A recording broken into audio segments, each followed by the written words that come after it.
All right, let's see this. You staying home tonight? I hadn't planned on it, no. Plan on it. Oh, this is cool, man. Yeah. -5. Rocket ship. It's lagging a little bit. This is awesome, dude. That's my dining room. That used to be where we recorded the show. You're gonna die. I'm digging this. This is great. I'm Raymond Arroyo. We'll see you next time. All right, everyone, welcome to the show. So the show used to be in my dining room. Some of those clips were from my dining room, and yeah, it was kind of glitching a little bit there. But welcome to the show. This is cool. Stan. Thank you. So it's a crazy story, Stan. I've never told you this, but you came on the scene because Bradley Banning used to record a show in here. Yeah. And I went home to my wife Danielle, who's a cowgirl. She was a barrel racer. She's like real Texas cowgirl, tried and true. Yeah.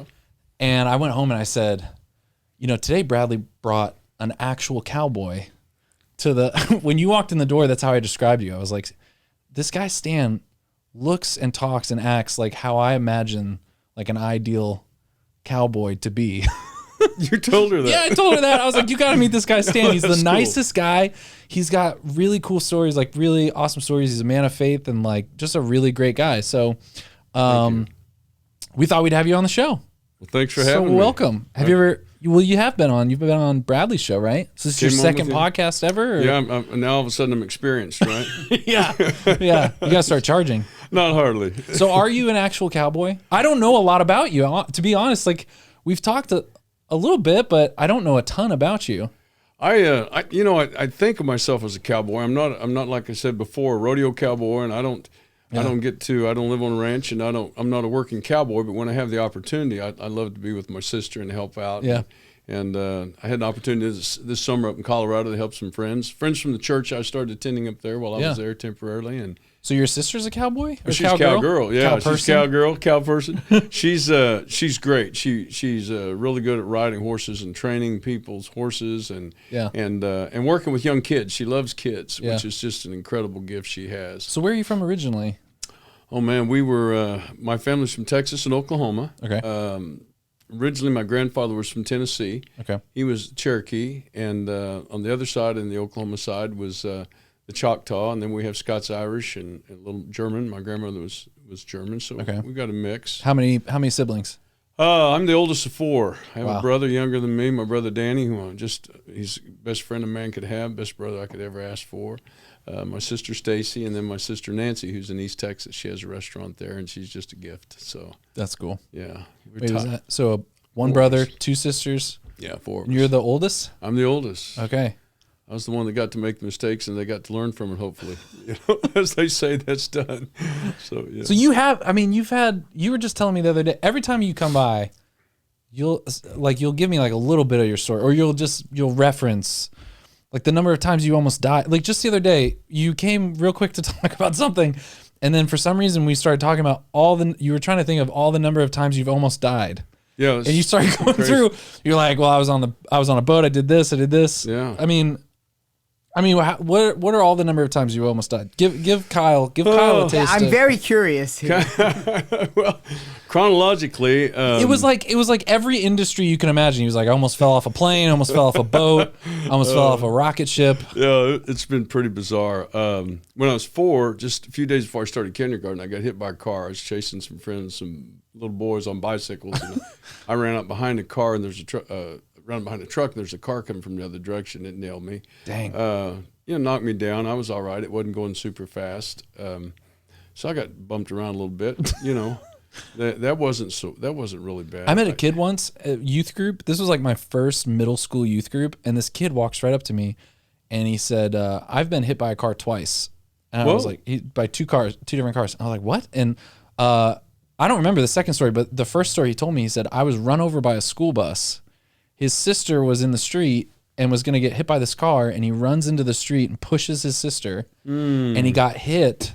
But the bus perfectly ran over him without hitting him with the wheels because he got hit and then just was knocked under it. Yeah. And then just went over him. And then he just stood up and walked away. Wow. Isn't that crazy? That is crazy. So this must not have been, so it wasn't going really fast, the car that hit you. No, it wasn't. I got knocked down, and we had like gravel road, Yeah. kind of chat they called it. Yeah. And so it just kind of pushed me a little bit, and then it stopped. It was over me a little bit, but I kind of crawled out of it. And then you almost fell off a barge or something? Well, it's kind of crazy. If I went from there, I was the next one really that had any, that was kind of close was I was riding a horse. My dad was riding a horse, and we were up in Kansas in the shelter, but along a shelter belt, which is there are trees planted in rows to stop the wind and from blowing all the seed away and everything. It was winter, Yeah. and we were riding, and I was on this little horse named little Shetland pony named Lightning, and I understood why she headed for the barn. All of a sudden, I wasn't ready. I kind of slipped off the back of the saddle and was hanging on to that, and my dad took off and kept yelling at me, "Don't let go, hang on, Wow.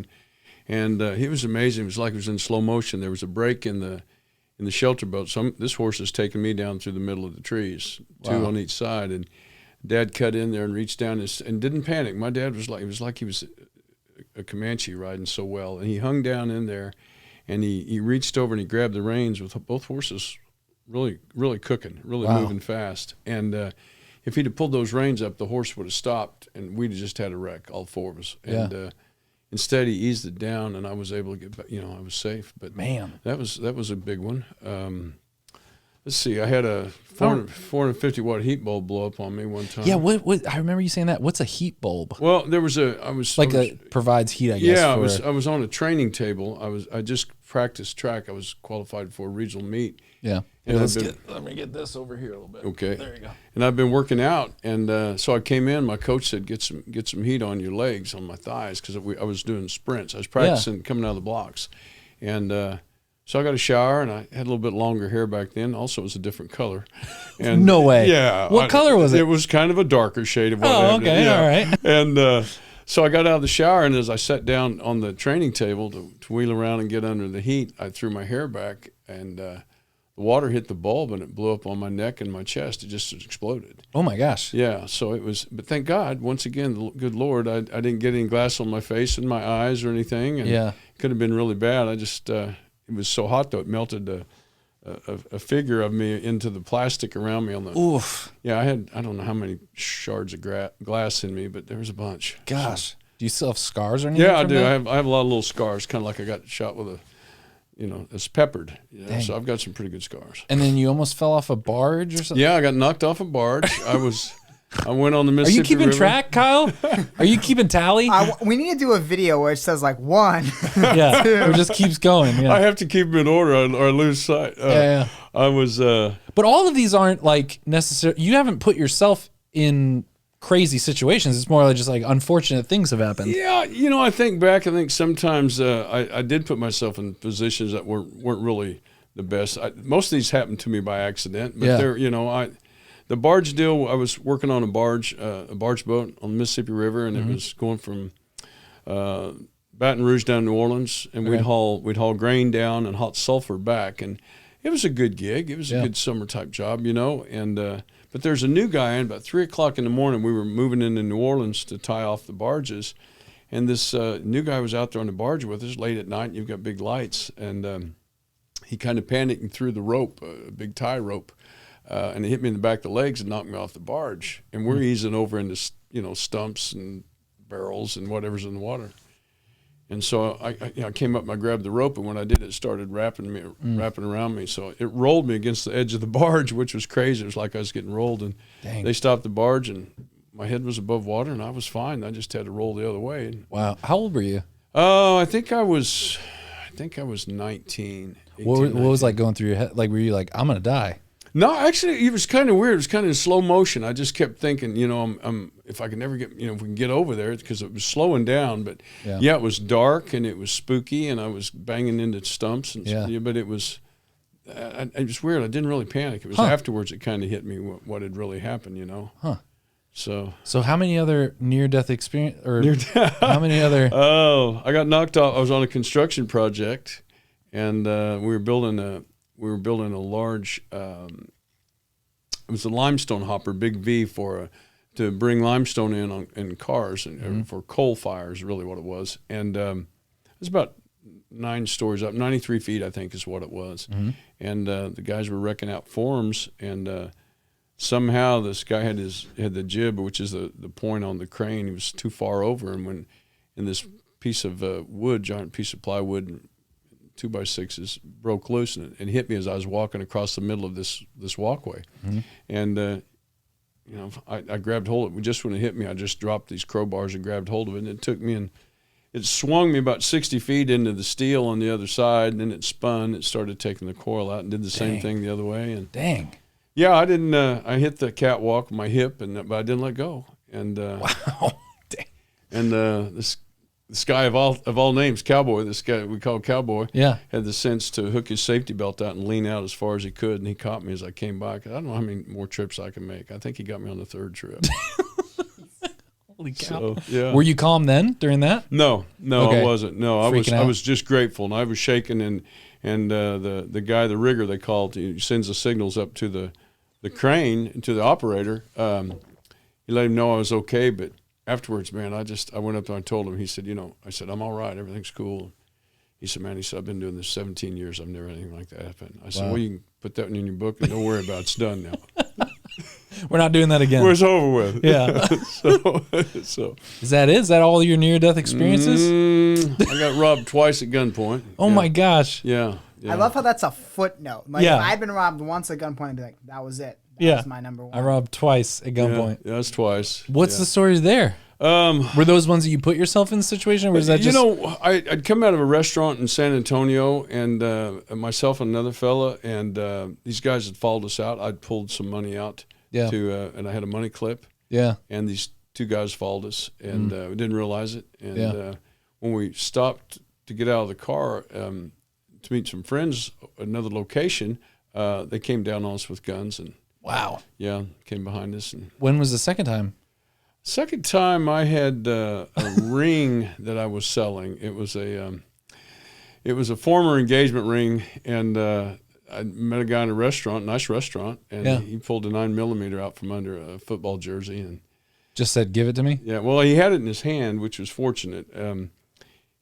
I'd given him a certificate, and he was leaning over the table, acting like he was looking at it, and he had the box with the diamond, but he didn't have big hands, and so when he pulled the pistol out and he tried to hit the slide to cock it, he didn't hit it. He didn't get it the first time, and so I came up under the table, and I played football defensive end, and I just forearmed the table and tipped it over on him, and then he hit the ground, and he came up and he got it. And so then everybody's screaming. Wait, what? What happened? Yeah, what happened? He got the diamond and took off. Oh. And he had the box and the gun, and Dang. everybody's screaming and everything. So I took off running. And where were you guys at? You guys we were were in like, Austin at that time. but like, were you guys at like a Denny's or like? No, it was a nice restaurant. It was outside patio and everything, Okay. And he was dressed nice. And But you were meeting him there. You had dinner, and then you're meeting him there, and then you're going to sell him this engagement ring. Yeah, it was a nice diamond. It was a expensive ring. Do you always take people out to dinner before you sell them? No, something? I had eaten and was waiting on him.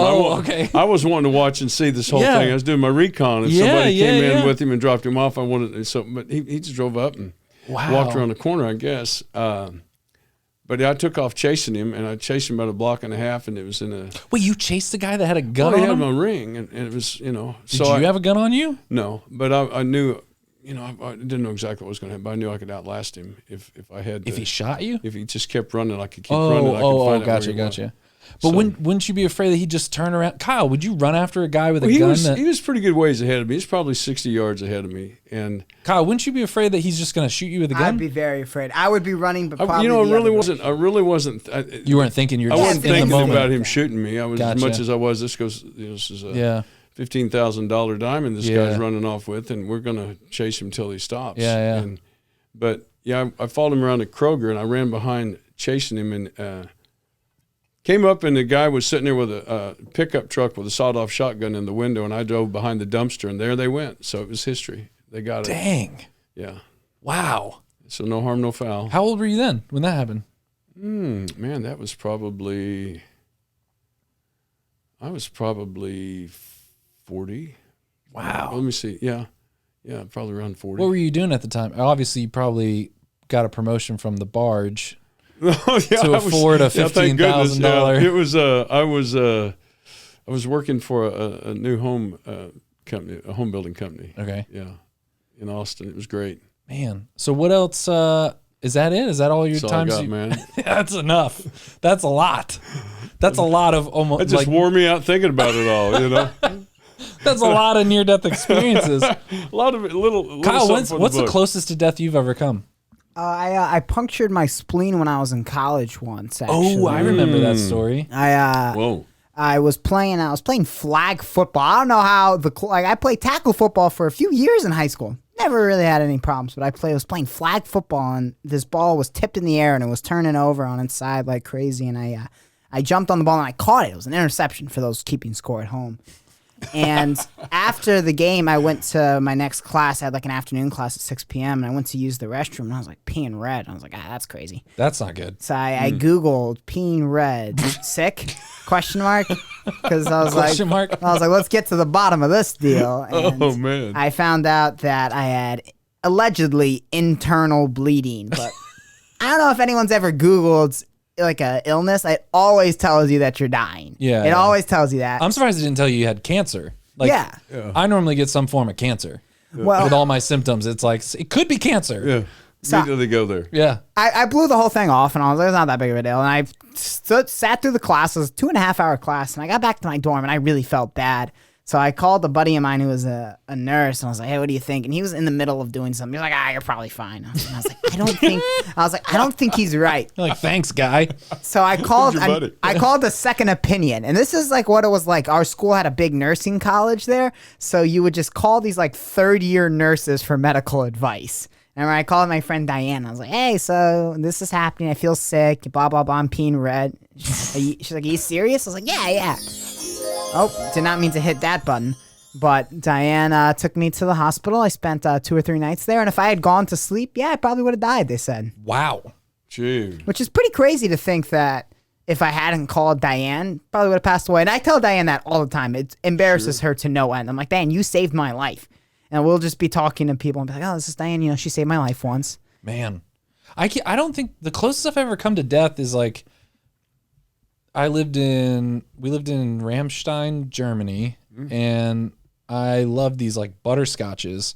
So I think I was maybe in 2nd grade, and I would eat these butterscotches, and my mom was, dad's at work. My mom's like upstairs or something, and for some reason I just breathed wrong or something, and I sucked the butterscotch into my throat. And it was the first time in my life that I had that thought, and I was 2nd grade, right? I was like, I can't breathe. Like I was trying to breathe and I couldn't. And all of a sudden, like my mortality made sense, because I was like, oh, if I don't breathe for much longer, I will die. Yeah, And I think I just told this story last episode too. And and then my mom, eventually I found my mom, and I was just like, pointing, and she just started tipping me upside down and trying to hit me on the back, and then it came out. Dislodged. Yeah, but that's the closest. That's like the only. Never been robbed at gunpoint or. Yeah, but you were running out of air. That was scary. That's a little different issue. That's a bigger issue. Yeah, it was really weird. It was like my brain all of a sudden did the math of, if this keeps going, and there was no one around. Yeah. So I was like, oh, like if I don't do something, this is bad. This is really bad news. Yeah. Were you always like in any of those moments that you were near death? Like, did thoughts of like did that, because not everyone has that many near death or just like those accidents. Intense, did that give you a new perspective or make you think differently? Yeah, it did. About life? I'll tell you what it did. When I got robbed the second time for the diamond, I had to go in the next morning and fill out police reports and all that. And 90 days passed, and they still couldn't find the diamond. Somebody, this guy, it was sold or hawked or whatever way before. Yeah. Who knows? So the district attorney said, what do you want to do? And I said, the detective said, what do you want to do? Do you want to continue? And I said, no, I'll let it go. Mm-hmm. And he goes, all right. And he goes, okay. And he kind of laughed a little bit. And I said, what's so funny? He said, well, it's not funny. But he said, man, your fiance decides to investigate a relationship with somebody other than you. We'll leave it that way. Mm. And he said, and then takes you 7 months. To the history was it took me 7 months to get the ring back, and I put it in a pair of sweat socks in a gym bag for 7 months because I was trying to figure out what to do. So the sevens and sevens were coming along, and so then when I decided to sell it, at the advice of a friend on how to handle it, I thought I was doing the right thing. But when he said that, he kind of laughed a little bit, and he said, you lost the girl, you lost the diamond. He said you just lost all the way around. I said, wait a minute. I said, that's not it at all. I said, you don't understand. He said, what do you mean? And I said, number one, that woman was not supposed to be with me. There's someone better in my life the good Lord's going to bring to me, and I'm glad she's gone. So number two, I didn't get shot, which which puts me far ahead of everybody else that might have. Yeah. And I said, number three, I didn't lose a diamond. I lost an old piece of coal. It just became a piece of pretty carbon after it disappeared from me. I didn't have to have it back. It was gone. It was bad money, bad girl, bad circumstance. Yeah. And I said, number four, that guy didn't get away with anything but a false sense of security. And karma will catch up with him later on. I don't have to be the one. Yeah. I said, so in my opinion, it's over with. I said, write that one off and count that as over with. And I moved away from that thinking, hey, everything's fine. How long had you been with that girl? A couple of years. Yeah. Yeah. What gave you that perspective though, to be able to just like let that stuff go? I think there are times in your life where you just take them for what they are. I could look at it and say, well, this all was a bad deal, or that was all a bad deal. Really, it just happened the way it happened. Life comes at us, and we get different twists and different paths. And you run a red light, someone's got a better shot at hitting you. Yeah, you know what I mean. Yeah. And I've dodged. I want to say I've dodged a lot of bullets. Fortunately, I didn't dodge any bullets. I never got shot at. But the perspective is, I think we begin to understand more about the value of time. And the events that happen, we can add a lot of chaos to our life if we want to just keep filling it up. But if we pause a little bit and look back and go, that was kind of cool. I got through that. Yeah. That's where you talk. My faith is real strong, like y'all's, just like you and Kyle and the people you associate with, and I've had the blessing of meeting. Yeah. I think we begin to understand that, I used to tell my son and my daughter, this is a short trip on a fast-moving rock. So live it like they're going to make a film about it. Or write a book. Yeah. And so that's kind of the way I've done it. I haven't had the stereotypical, I was a dentist for 38 years in Western Kansas. What? You were a dentist? No, I'm just saying that never happened. I didn't have that. I was like, lifestyle. What? Like where? No. I didn't have that. Life. Oh, okay, I didn't have that. I feel like you would have led with that or something. Like I'm Stan. I used to be a dentist. Cowboy dentist. Yeah. Now I work equine. Yeah. Sorry, I keep bugging you on this. Okay, we're cool. Thanks. I appreciate it. But I just I've been blessed with two of the greatest gifts when I've shared or spoken to young people, which I've been very fortunate to do. Of course, now everybody's younger than me.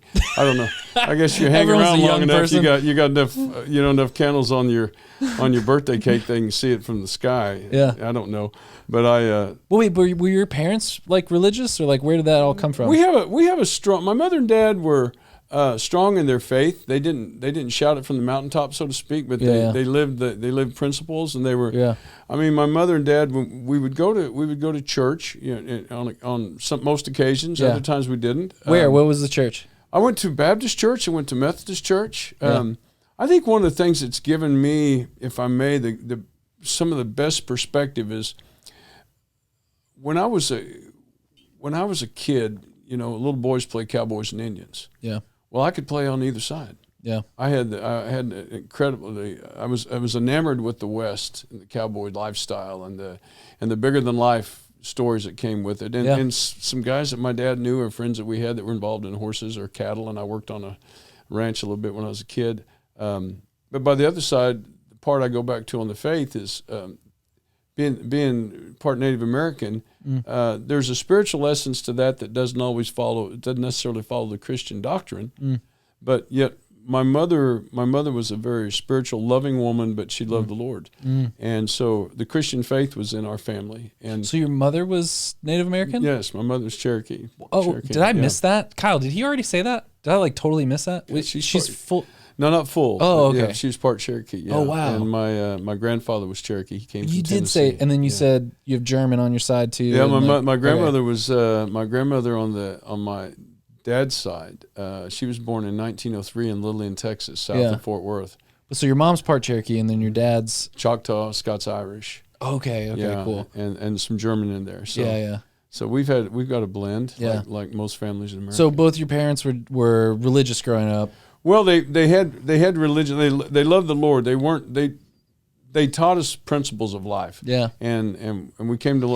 I was baptized when I was 14, and then I recommitted later on in life. Yeah. I had my time when I stepped away from God. God never stepped away from me. Mm.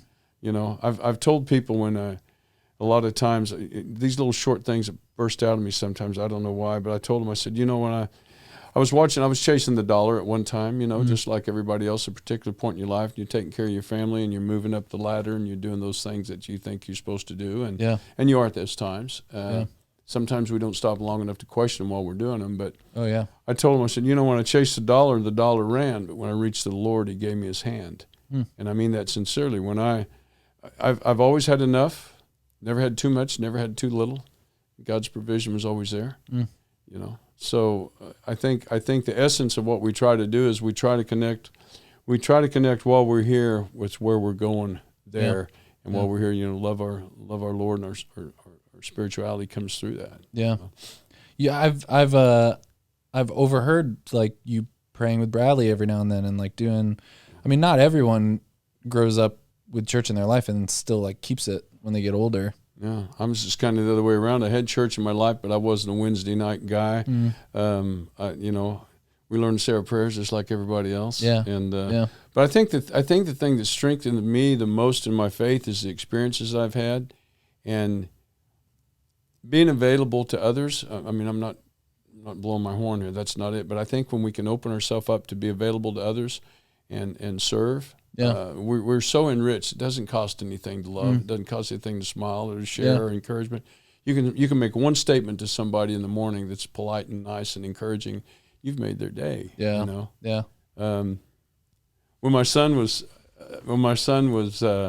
about 8 years old, I think 8 or 9 years old, he and I were walking up towards the doors at the mall, and these two women were walking towards there, and Sam kind of slowed down.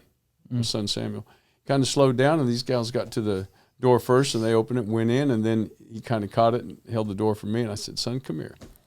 And I loved my son to pieces. So he came over, and I said, "Let me share something with you." I said, "I could not be more proud to be your daddy and have you for a son." And I said, "But if I ever see you pause to not get ahead to open the door for a woman, I don't care who she is, what the circumstances are." I said, "If I see you stop again," I said, I'm gonna kick you with these size 11 no Kona boots, the same place your grandmother used to spank you." And he looked at me and goes, "Okay." About a month later, we were back at that same mall, and we were going in to take back some shoes that didn't fit him. Yeah. And a woman was walking towards the front door. Yeah. And he took off running from about 40 yards across the parking lot and ran over there and opened the door for her, just stood there and smiled, a big old smile, like, "I got it, Dad." Yeah. You know, and I was, once again, I told him how proud I was of him for doing that. Wow. So you see, how many kids do you have? I have a daughter, Chelsea, and then I lost Sam. Okay. Yeah. And what was, because I kind of know that story, but I was gonna ask you what's the biggest experience you've had that's drawn you into your faith? Like what? Because you said all of your experiences. Like, yeah. Is it your experience with losing Sam, or was it? I think that was the greatest test of my faith. Yeah.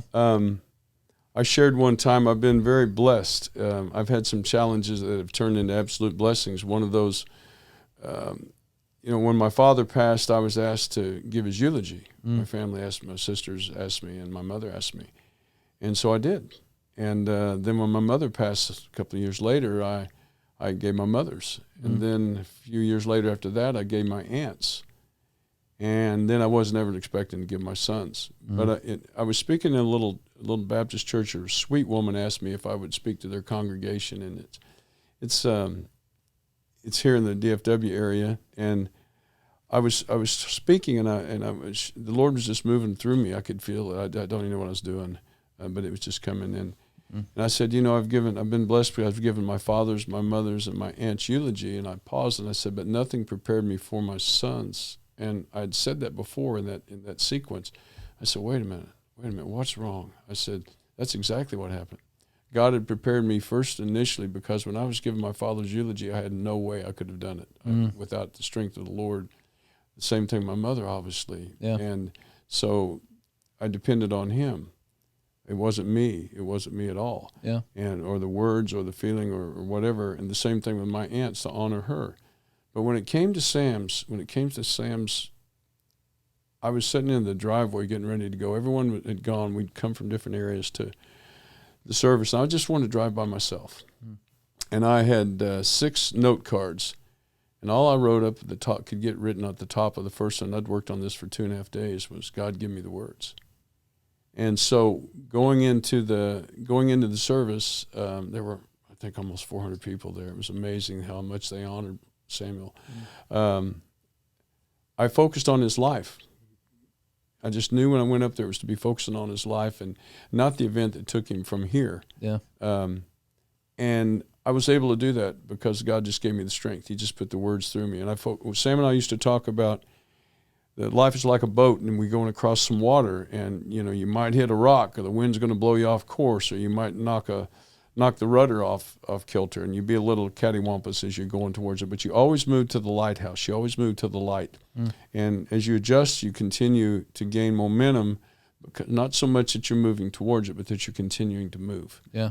And when I went back to Sam's college classes after he'd been shot, the kids were pretty torn up, obviously. Yeah. But I told them, I said, when Sam was killed, his truck was still running. He was going to go back and get in his truck, and he was going somewhere. And I said, that's what we have to, be aware of, is that we're going to have losses in life that can impede us momentarily, and they may affect us the rest of our life. But we have to keep moving. We have to keep going somewhere. Yeah. And I think that was probably, it was a testament to the Lord. It was a testament to the faith that he gave me and the strength he gave me, because on my own, I'm a weak man. Yeah. That's the bottom line. I'm just a human. So what, walk us through, thank you for being willing to share your story. Sure. And, I don't take that lightly either, like you being willing to share that. So for people who don't know, well, what was Sam like as a kid? Like, what was? Oh man, Sam was all boy. He was playful, and he had a great heart. Sam had a big heart. Yeah, and very loving. But he was all boy. He would play in the dirt, and but he was a good looking little boy, and people would stop and comment on that when he was in the grocery store or whatever. And he was focused on learning different things. He wanted to learn more about this and more about that. Yeah. And he was a little entrepreneur. Yeah. He made his own money. And then he went to college. He was going to Lone Star College in Houston, and that had started in 3 high schools: Humble High School, Spring High School, I believe Klein High School. And my friend Mark is one of my best buddies in the world. He's like a brother to me. He and I were the first track team for Lone Star College. There were 2 of us. That was the entire sports curriculum the first year they had it. And he was a pole vaulter and I was a hurdler. And they gave us $46 was our scholarship, 46 apiece for books. And he had to borrow a pole vaulting pole from the high school, and I had to borrow a set of blocks. Yeah. But, So your son went to your alma mater? Actually, he came in at a time when the school had mushroomed and grown, and it was such a blessing to see that. Yeah. What was he studying? He wanted to be an architect. He'd gone back to school. He'd had started a little business and had done well, but it was a little overwhelming. And he said, Dad, I want to go back to school. I said, go, man, go. So how old was he when he was going? He was 24 when he was shot. Yeah. And what happened? Sam was on his way home from college classes at night. He was working 50 hours a week in a machine shop to pay his way. He wouldn't take any money from me. That's the way he was.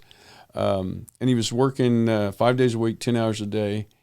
And he got 2 15-minute breaks in the morning and a 30-minute break at lunch. And he and the men he was working with, a lot of them were from other parts of the world, other countries, and they would share the gospel. A lot of it was translated. So he built an incredible friendship and a platform to share. Wow.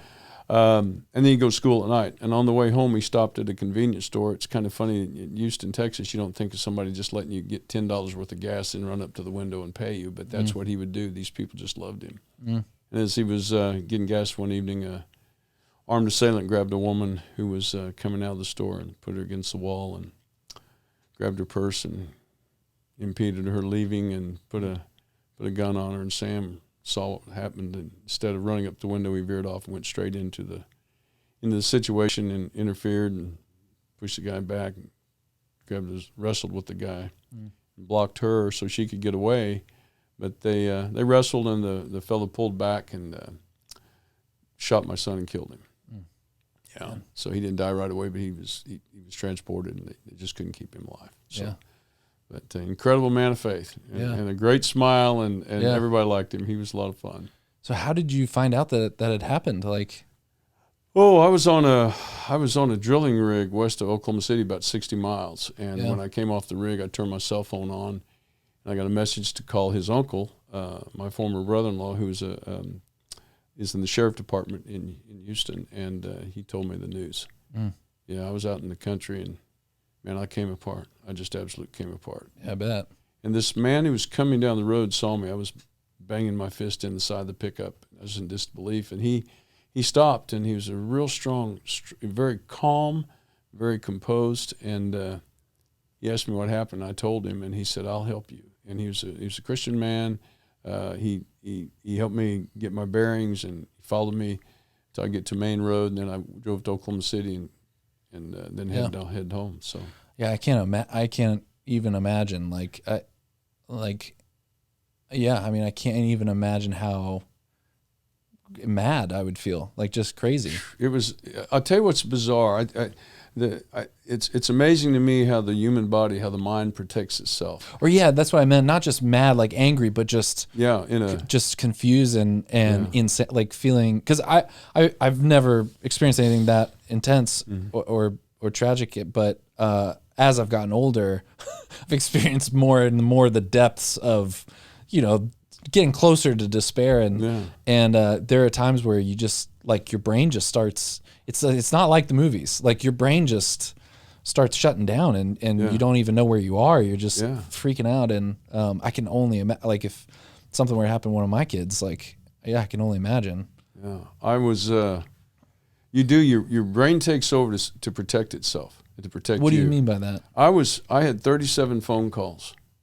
I had 37 phone calls between when I got off the rig location and found out till I got to Houston, to Fort Worth that night. And I remember 2 of them. Oh, wow. I remember only 2 conversations, but I went back and looked at the phone logs, and so many people had called, and they had supported me, and there were a group of buddies of mine in Houston. They said, "We'll come get you. We'll stay put." A buddy of mine said, "I'll send a plane for you. Don't worry about it. Just sit tight." Very fortunate, very wealthy man. He's just a great friend. And he said, "Just wherever you are, just tell us. We'll come get you. We'll get you." Yeah. And I drove on home, but I remember only 2 conversations. Wow. Isn't that crazy? Wow. So, yeah. And sorry, you were gonna say something? No, just good. And I think I had overheard one part of the story that you said that there was like a gas station clerk that was like with him. Yeah, they were trying to keep him alive, and the assailant took off running. The guy who shot him took off running, and of course everybody was in shock. The woman who had been robbed was doing everything she could, but the clerk at the gas station was trying to help Sam, and so she had I don't know what she was using, but put on his chest to hold it. And he just very calmly told her, he said, "Just put pressure on this. Just put pressure right here. So everything's going to be all right." He was very calm about it. But it's kind of, there's not panic in there, which is. Why do you think that is? Like, is it just your genes? No, I think Sam had an incredible peace with God. When he was shot, he was really pouring into the Lord. He was really learning and studying the Bible, and really desiring to be the best man he could be. I saw more in my son at his age than I did me at twice that age. I saw an incredible faith and a desire to serve and to learn all he could. I've kind of gone back and recommitted to that. But early in his life, he'd made that decision. Yeah. So did they ever find the gunman? The assailant? Yeah. He won't be availed to society. He's in prison. He'll be there for life. Yeah. And what happened there? Like, I guess I don't even know how that works, like how the We had Sam's mom and a couple other people that were interviewed, and you know, about once they caught this guy. They caught him 10 days after the event. Yeah. And then I was back in Fort Worth, but I had to go down to Houston to talk to the district attorney's office. I was trying to put my life back together up here. Yeah. And so I talked with the district attorney, and there were several people. A lot of people in Houston were up in arms, because here's a guy who got out of prison after violent crimes 3 times, put him in a halfway house, which was a big mistake, and he simply walked out. And then he preyed on a woman, you know, which is pretty sleazy. Yeah. And so the city was kind of a powder keg. There were a lot of people upset about this fact. And so when I sat with the district attorney, and thank you for allowing me to share this. Of course. It was a change in my life. You're talking about perspective. Yeah. The district attorney was kind of like the detective earlier. He'd drawn an assumption about how I should handle things, and he after we talked about a few things, he said, I'm assuming that you're going to want to ask for the capital punishment to take his life. And I said, that's an assumption. And he looked at me kind of funny. I said, I can't do that. And I said, I'm not going to. I said, if I speak those words and I want to take another man's life, that's not going to bring my son back. And I said, then I'm no better than the man that we're going to put in jail. I said that does not separate me from him. Yeah. If I, it's not going to bring my son back, and I'm not going to start playing God. I'm not going to say I want to see this man die. It's counter to a lot of people would want for them, you know, pausing a moment. Yeah. But I just told him, I said, that's not my place. And I said, there are laws. The state of Texas has responsibility. But I said, I'm not going to ask for another man to die for my you know, relief. And is that something where, like, the victim's family is the ones that pursue that, or does the state pursue it? The state pursues it, but I think the recommendations or the sense of necessity, I can't say that is something that's taken into consideration. That would be far. I'd be far removed to you know, to assume that would be used like that. But there were parts of that obviously played heavy, I think, in some discretion. So did you have to? So did you like have to submit that you did not want to pursue the death penalty, and that probably like weighs in on that, yeah.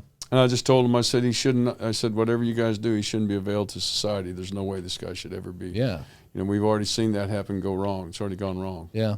So. Did you ever have to see him after that, or like did you see him in court? The fellow who shot my son? No, I don't want to see him. No, I mean, did you ever have to? Like, no. Okay, gotcha. No, gotcha. It was. I never saw him. Just on the internet. But no, I don't. Yeah. I don't want to see him. Don't care. Yeah, that's tough. And I hope that's okay with me sharing. But you struggled with like you'd said you're sober, and was that tough? Like, you were sober at the time? I was sober, yeah. Later on in life, I took some bumps. I'm very honest about that. I think. But did that must have been so hard during that time? It wasn't, because I had a perception in my mind of what a man should do. I'd spent a lot of time praying, and I thought, if I don't stand strong right now, there are a lot of people going to look at how I handle this, and if I'm strong, I can share God's word and His strength through me for others. Yeah. This isn't about Stan. Yeah. And I realized, right away, I said, this isn't about Stan. This is about God and how God can comfort you and hopefully comfort others. But the key was it was about God. Once again, I was a weak man. I was struggling. My son had just been taken away in a violent crime. And yeah. How old were you, or how long ago was this? Sam it was 10 years ago, this past November on 11/11, Veterans Day. Yeah. Yeah. Man. And so how old were you at the time? That's I was right at Sam was 24. Let's see, I was right at 52. Yeah.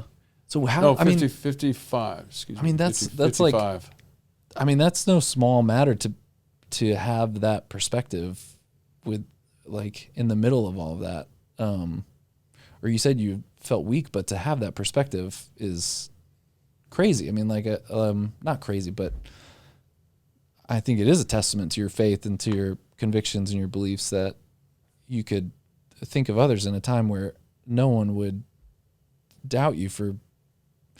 I know me. I know it would be really easy for me to say, like, throw a pity party and be like, no one's gonna be upset or surprised if I spend some time like being really upset and anyways, it's just amazing, like really amazing. It's God. It's all God. I think the thing that has been, it's interesting because before we sat down earlier, I was telling you there were some things that were changing in me. I want to honor my son. A friend of mine told me, he said, "Man, you raised a hero." And at one time I was so wrapped up in making sure that my daughter was okay and the family was okay and friends were okay initially that I didn't deal with it. Yeah. That's what it was. I blocked it out back to the to help other people around you and to be available, you know. And so a month after Sam was killed on 12/12 on December 12th, I was renting a little ranch house from a dear friend of mine. Great family, helped me so much. And I woke up at 3:30 in the morning, and then this volcano that had been building in me was overwhelming. And I got up and I couldn't sleep. And at 4:30, and it was cold. I forget how cold it was, but it was mighty chilly. And I climbed over the back fence and went out in the pasture. And it was so amazing how God had prepared everything. The clear sky, beautiful stars. There were thousands and thousands of stars. And this gentleman had cattle and he had horses. And so we were out in the country but none of them made any noise. There was no owl making a noise or coyotes or anything. And I just I got on my knees and I just broke down. I just pounded the ground. And in June, prior to Sam being shot, I'd started a song about this old man that had come into a feed store while I was helping a buddy of mine in a feed store, and I bought a train from him. And he was fighting cancer for the third time. wasn't going to be long for the world. And I bought this whole train to kind of help him out financially. And I thought, well, I'll write a song about this. There's something about this man, this train. And then I kind of shelved the song. The idea was there, but I couldn't get it. For some reason, I was blocked on it. I didn't know why. Yeah. But that morning on 12/12, when I was pounding the ground and just coming apart, our loving God just in almost an audible, but more of an inaudible voice, just told me to change the name of the song from Michael's Train to Sam's Train. And I just want to go, where did that come from? You know? Well, of course it came from him. It wasn't me. Yeah. And the words just started flowing into my mind, and the pain had been released, and it was like everything had exploded out of me, and I was a new vessel. And I walked in the house, and I started writing the words down as they came to me. Wow. And we've never changed it. We called the song Sam's Train. And so are you like a singer, musician guy? Well, I'm not a musician, and people would certainly argue that I'm not a singer. But you're a songwriter. I love to write. Okay. I love to write songs. I love So how lyrics. long had you been writing songs like at that point, or? I think I wrote some of my first songs when I was like 8 or 9. I didn't tell anybody about it. Yeah. And then I didn't have a musical bent, but I had I love the written word. I love emotion. They tell us, follow your thoughts and not your emotions. Well, try that. Try attaching love to that. Yeah. It doesn't work that way. Yeah, totally. So I've always been an emotional guy. I believe. Have you made a career or have you ever written like for people or gotten paid to write songs or anything? Never paid to do that. Just it would as be like nice. a hobby that you like. Yeah, I've enjoyed it more the last few years. I've really kind of branched out a little bit, and working with Bradley Bradley Banning is a dear friend, a great friend of y'all's and mine, and very incredibly talented. And he's been patient with me because we write together a little bit. Yeah, he's great. He loves songwriting too. Oh, he does. He does. I asked him once, great. Yeah, I asked him once. I was like, "What if you had all the money in the world, all the time in the world? What would you do?" And he said, "Man, I would." And I said, you have all this success and everything. Like, what would you do? And the first thing he said, now I don't know, maybe he's probably discerning this, but the first thing that came out of his mouth is he said, I would write songs and help people write songs. Yeah.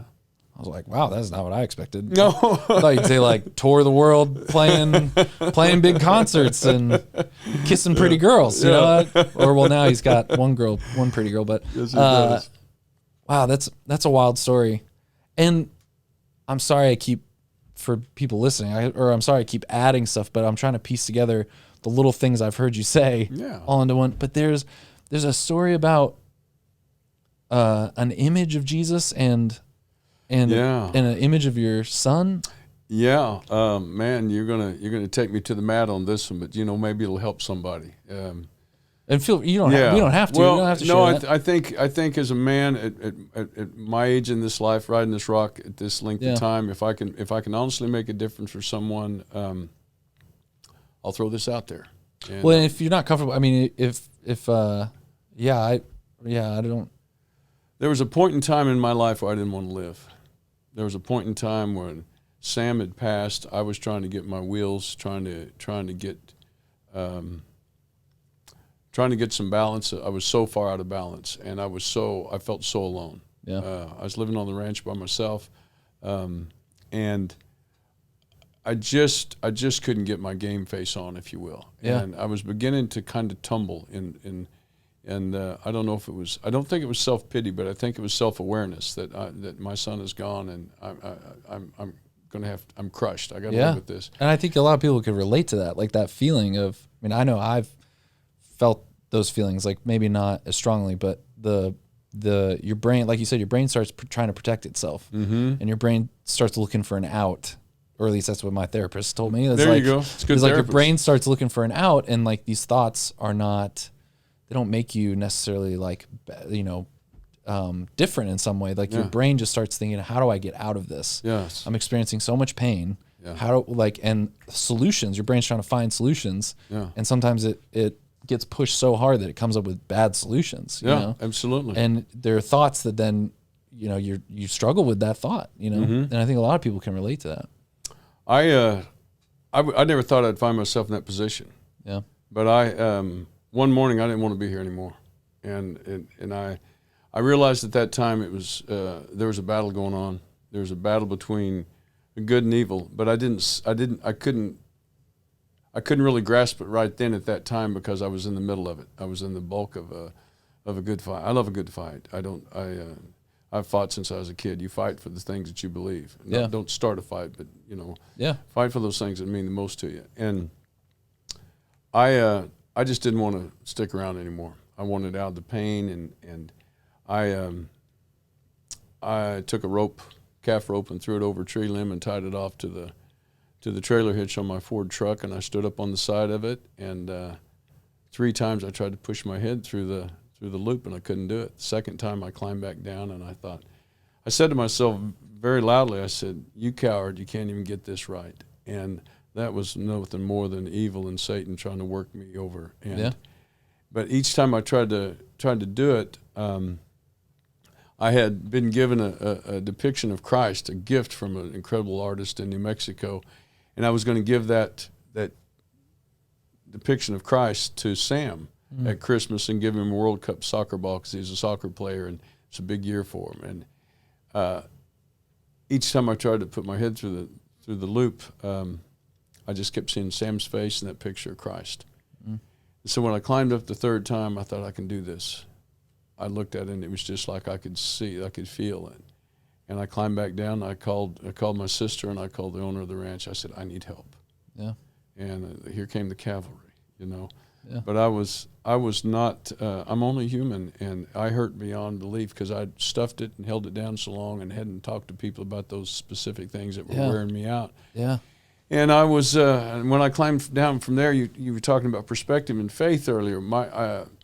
I got the help I needed. I got some understanding that it was okay to feel like that and not to deal with it in a healthy manner.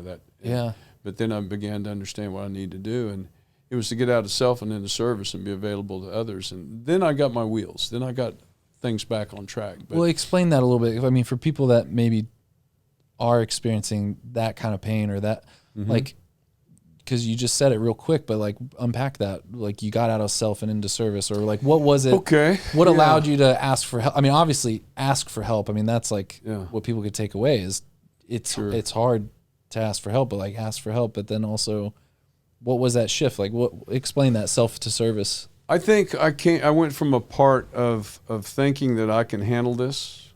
Yeah. As a man, I should be able to handle this. I went back to an old behavior pattern. It was a pattern that was familiar to me. I can do this. You know, guys were raised to be resourceful and resilient, independent, and we can handle this.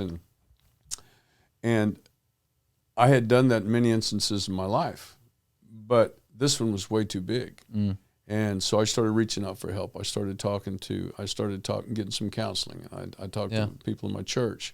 But what evolved out of that, which was really surprising to me later on, was as I began to understand a little bit more how that could happen or how somebody could do that, I began to see others that were struggling a little bit too, and I had the opportunity to be available for them. And I guess they just felt comfortable enough to come talk to me about it. Yeah. And when they did, I was able to share God's strength, not mine, but what He could do for us, and to truly encourage people to lean on Him and step outside themselves and recognize that it does not make you a bad person or a flawed person to feel pain or depression or feel less than, or didn't measure up in a circumstance or whatever. Yeah.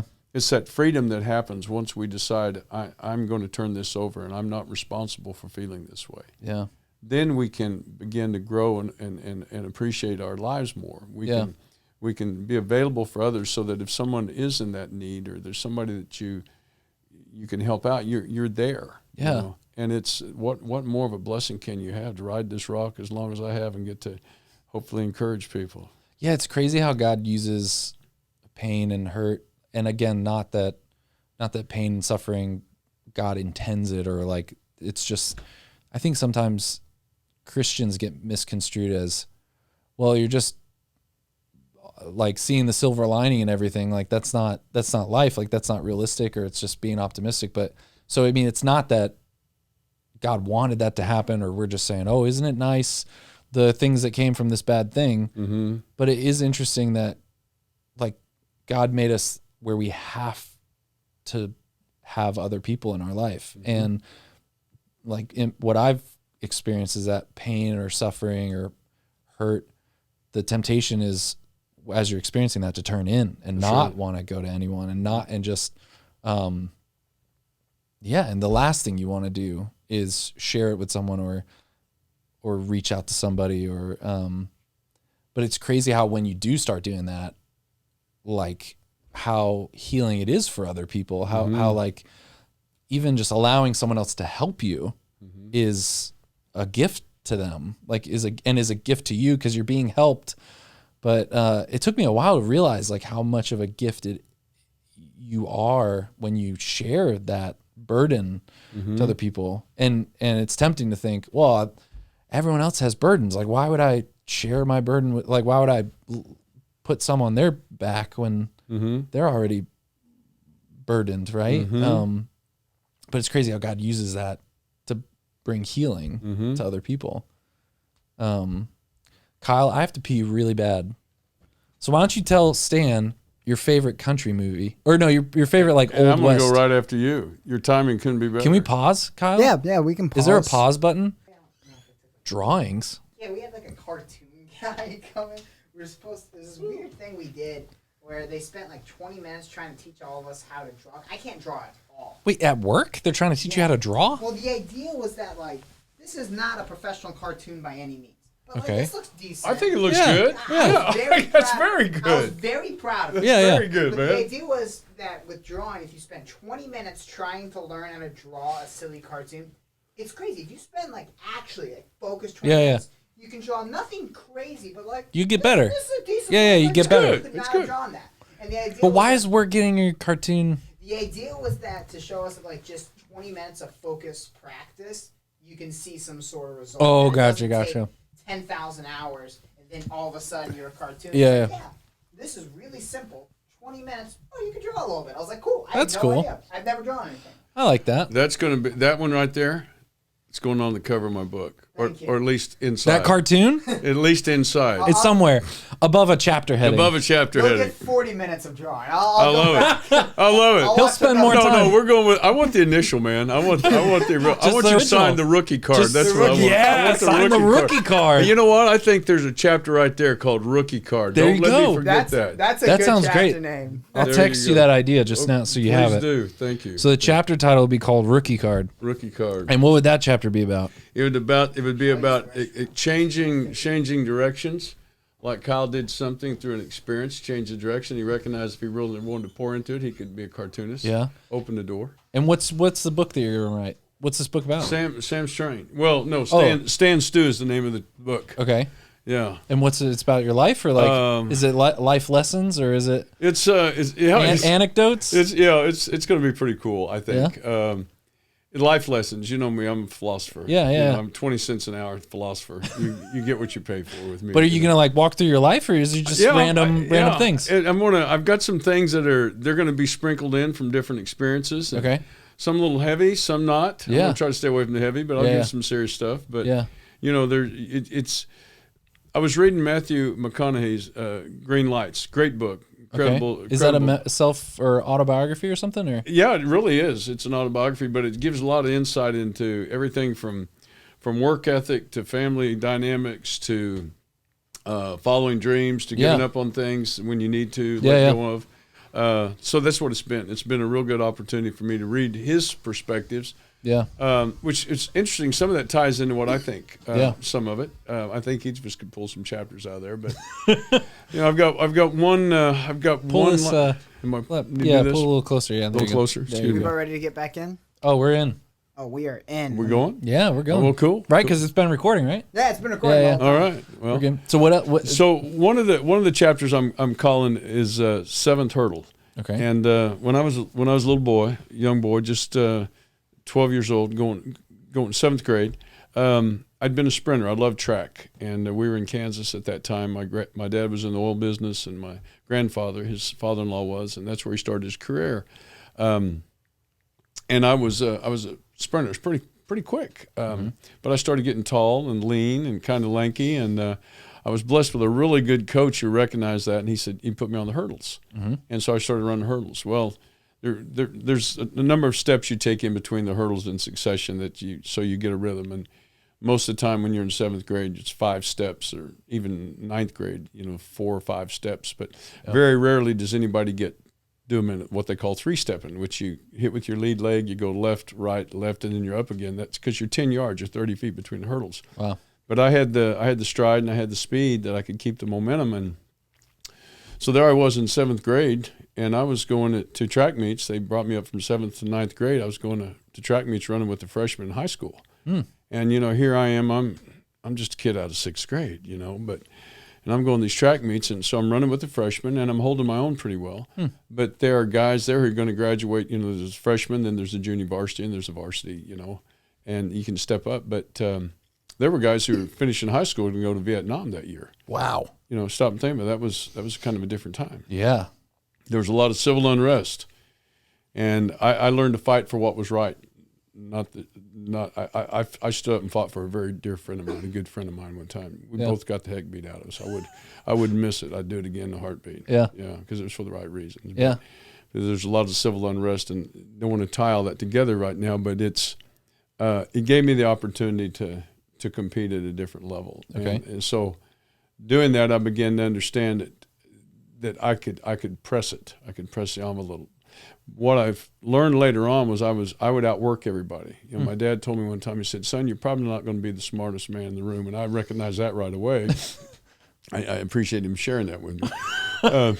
But he said you can outwork them, and so I had a great work ethic. So I calculated one time I ran over 40,000 hurdles in practice in high school and college. Wow. I only ran 1 year of track in college, but short time. But it took a lot of work. But I would get stronger. I knew that if I could come out of the blocks and I could hold my own, which I was so slow out of the blocks, like molasses, everybody would be in front of me. All I saw was their butts and their elbows going over the hurdles. Yeah. But if I would stay with it and do the mechanics, so it taught me something about life and about doing the mechanics, that if I would stay consistent and not make any mistakes. If one of these guys who's so much faster than me happened to make a mistake, it would move me up into the pack a little bit quicker. Yeah. And as they got tired, as they got tired, I was getting stronger. So by the 7th hurdle, I had already made up my mind, and it's a little bit of arrogance, but you have to be confident. Yeah. I had every intention of winning every race. So when I get to 7th hurdle, I took full and complete ownership of that race in my mind, that everybody else was going to fade back and I was going to accelerate. And I was very blessed. I hit the tape a lot of times ahead of a lot. Why the 7th hurdle? Why did you focus on that one? That was the point where I noticed that that I had a burst of energy ahead that I knew I could close the race. Really? And the other guys were slowing down and they were beginning to fade a little bit. So I would out-train them. I would work harder and work harder and work harder and work harder. Wow. So even though you weren't faster, you knew that if you like hit your, I'm going to do this every time. I'm going to focus on the 7th hurdle, not the first hurdle. Yeah. And that's cool. Yeah. So you just do it when I get to that point. And so where that correlates is, I think, at my age, I'm 65 years young, and I was running track this summer. This past summer. It was 96 degrees at noon, and I went out and I ran it for an hour and a half, and then I went back at 6 p.m. and it was 100 degrees, and I worked out another 2 hours, and I was in pretty good shape. What, this was last summer? Yeah, last summer. What? And you're running hurdles? Yeah. So this guy asked me. It was so funny. He said to me, really neat guy. He's ranked 8th in the country in the 400-meter hurdles. College guy, great guy. Wow. Independent. He's 20. I think he's 25. The guy was standing there watching him and training him, and this other guy standing there with him, and he turns to me. He goes. Man, how old are you? And I said, I'm not. I said, I'm 65 years young. And he looked at me and I said, how old are you? And he said, I'm 42 years old. And I said, that's too bad. And he looked at me and I said, that's a choice, man. When you feed that word old, then you start preparing yourself to get old. Yeah. I said, I have every intention of staying young until the last day. And he looked at me like I was crazy, which they usually do. Yeah. But I meant it sincerely. You know, we become what we believe. We become what we add words to. Yeah. I learned a lot of that stuff in sales trainings and all those things as you come up through your career. But I'm very intentional in what I try to share with people if it can make a difference. And that's something that I learned, was that if your mindset is you're going to get old, you're going to get old. Yeah. If your mindset is that you're going to be a very good guitar player and you're willing to do the work and stay with it like Bradley has, you become more proficient. Yeah. And then it becomes more enjoyable. Yeah. And it's not work. Did you there's this book called Thinking Fast and Slow, and I'm not a scientist and I don't pretend to be one on the internet, but they talk about a study in this book where scientists took two groups of people and they had them read like a couple pages of text. Mm-hmm. And they gave them two different things to read. Like each group had a different thing to read. Okay. And one group, they had them read a passage that had words like fast, young, quick, sprinting, this kind of stuff. And then another group, they read a text that included lots of words that were like old, geriatric, slow, weak, frail, and all this stuff. And then they ended the, experiment, but the people in the experiment didn't know that they were still watching them.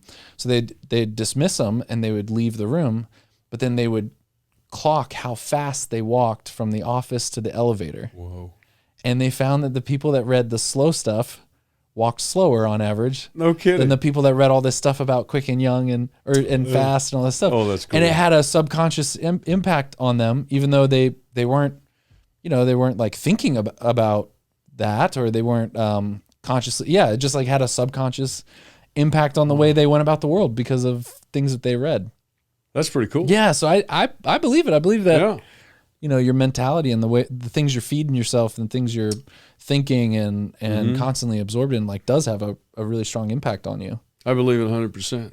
They did similar things with I got in trouble once on Facebook because I posted about this, but they did similar studies with doctors' lab coats.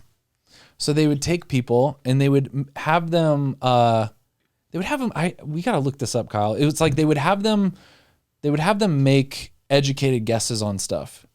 But they would test one group, they would test them a certain way, but then they would add a lab coat. And they're not doctors or anything, but something about having the lab coat on, they cool. performed just slightly better, or they were more confident or something. I love and it. it was something about how what they were wearing impacted how they felt, because a lab coat, it's like, oh, I'm a important person. I better give a good, but it had some type of subconscious impact on. Is that it? Oh, the brain focusing power of the lab coat. Look at you, Kyle. You want me to read this here? So basically, they did this study where they found that wearing a white lab coat, a piece of clothing associated with care and attentiveness, improved results on tests requiring close and sustained attention.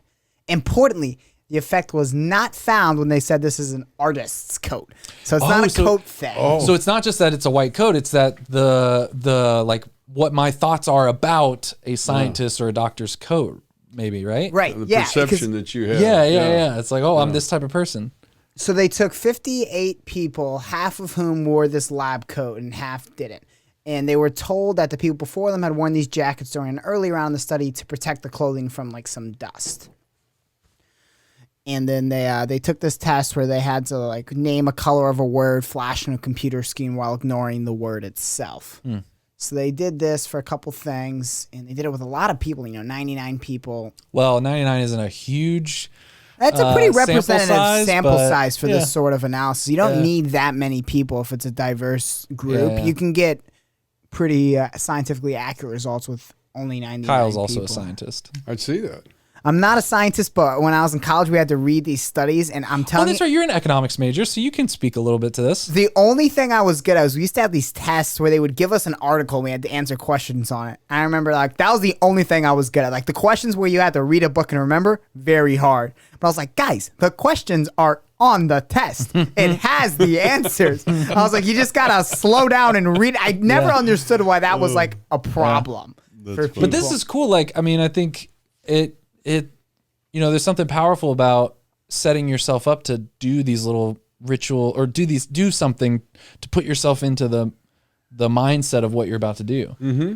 Do you have like maybe a songwriter's jacket you can put on? No, or? I don't. They gave me some drumsticks when I was a kid because I was one of the Redland kids, that the government gave Redland to and tried to get you. I don't know what the results they were looking for, but they put me on a set of hurdles and gave me some drumsticks. I was busy. There you go. That, but do you play the drums? No, Could terrible. I was terrible. You would just try. I gave them up. I gave them up. But yeah. But no, I think I have a ritual that I do every morning, and it's been incredible for me. I've shared that I think I was born with the greatest two gifts a little boy could be born with. An unshakable optimism and an adventurous spirit. So it wasn't any surprise for me to chase the boys on the bicycle, even if been running through the traffic and get hit. So you scrape that one off and you recognize, well, maybe that's not the best idea, but where am I going to go next? Because I always believe that. I believe that I'm called to encourage and help people reach their potential. And as we were talking before we started this today, I had an amazing. I get up at about 4:30 in the morning. Actually, I've parried it back to 4 and 4:15 here recently because I want to have time for my prayer time and to read some scripture and do some other readings that I like to do. But in order to do that and still get a good workout and start my workout at 5, I start my workout at 5 o'clock. I go outside. It's been pretty chilly sometimes, but I go outside and I start my workout out there for 30 minutes. Then I come in the house and get on the weights for 20 to 30 minutes. And then 6 o'clock, I'm in the shower. But between 10 to 6, I do a protein drink. And so I've got a regiment. And I learned a long time ago that was easier for me to just do it, to get a regiment. Because I fully expect to have the results of that. Yeah. I fully expect to be healthy. I had a physical yesterday, basically an in-home physical, as I've taken on a new insurance company, and with this COVID thing, it was kind of cool. But the woman asked, she said, she was so sweet, loves the Lord. She told me, she said, it says here you're 65, and I said, I am. And she said, but what medications do you take? And I said, I don't take any medications. Yeah. And she said, you don't.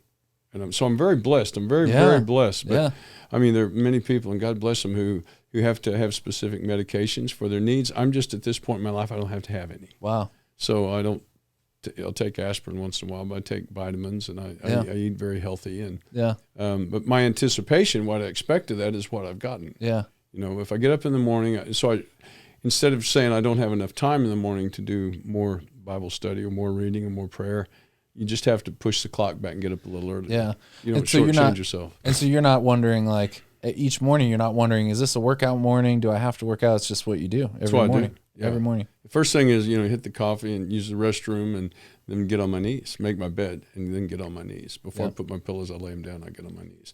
Yeah. So it's a very peaceful time for me in the morning, and I don't race out, and I'm not grabbing a sandwich and halfway throwing it in a plastic bag because I'm running out of time. I have time to prepare for the day, and it's great. That's awesome. So you have to anticipate. I think the key is, Charles Swindoll said that life is 10% what happens to you, 90% how you react to it. Mm. I believe that 100%. I believe that too. I have friends of mine who are very, very successful in many areas of life. In other areas, they're not as successful. Mm. But as they've begun to recognize that and do those things that need to be done to get better in those other areas, I've seen incredible growth. And it's a mindset. You change it. You just approach it differently. Yeah. If you can pause and stop your mind long enough to have a neutral spot in there where you're not racing ahead or remembering everything behind, and then you learn to move to the future. And it was a very powerful morning for me this morning because I went out. This was the day of my walk. I work out and then I go walk. And I walked out by Lake Grapevine this morning. I was listening to motivational tapes. I've changed from listening just, I like rock and roll. I like country. I cut my teeth on it. The blues. I love the blues. But I was listening to some motivational, and it was incredible because I was getting exactly what I needed. The Big Dipper, I was looking at the Big Dipper. I was looking at the moon this morning. The water across Lake Grapevine had as the wind was moving, it was like little diamonds dancing on it. You live in Grapevine? Mm-hmm. Near the lake? Yeah. That's nice. Sure do. So do we. Maybe we should start working out in the morning. We can do that, man. I got a little home gym in my garage. I dig it already. Do you run every day too? No, I don't know. So you said you do a workout, then you hit the weights? What's your... Well, I do. I stretch a lot, then I work with some tubes. I had a shoulder not reconstruction, but I had a physician tell me my rotator cuff was gone and my upper bicep looked like mush, and so he repaired it. The shoulders go though, isn't that like that happens to a lot of people? Yeah, right? But what's interesting is I was 4 months with a balloon. They went 8 entry points into my shoulder. Most of the time it's 3. And he told me, he said, we're going to have to stretch and we're going to have to cut off bicep until we can get to some good muscle. Yeah. And he said, the problem is we're not stretching lean young bacon. And I said, we're stretching old crispy bacon. And he said, yes, we are. So it was 5.5 hour surgery. It was incredible. Wow. It was incredible. But this doctor was here in Grapevine. Dr. Amir Khan is an incredible surgeon and a great man. Yeah. And he basically reconstructed this, but he told me, he said, you got a 70% chance of 90% recovery. And I said, well, that's better than the other way around. Yeah. And so I worked very diligently. Yeah. Very diligently for a long period of time.